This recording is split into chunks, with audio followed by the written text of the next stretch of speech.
Yan, good morning po mga guys. Maglilinis po tayo ng lemon fish or musa.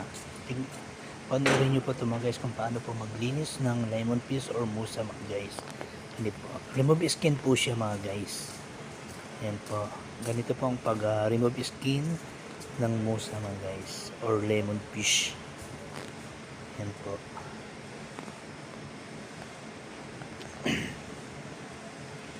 Yan.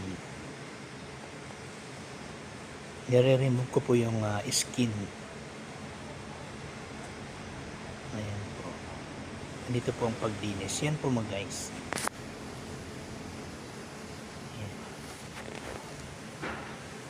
Mahirap po maglinis ng lemon fish or musa po mga guys. Lalo na po kung fresh na fresh po yung musa. Mahirap po siyang tanggalin ng skin. Ayan.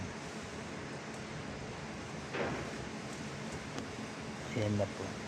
Ayan. Mahirap po siya pag fresh na fresh po yung musa. Ayan po. Ayan po mga guys. Don't forget to share and subscribe my YouTube channel po in YouTube po mga guys. Nanos TV channel po. Maraming salamat po. Maraming salamat. Yan po ako nahirapan kasi bago po yan. Ayan po. Thank you. Ingat po tayo lagi.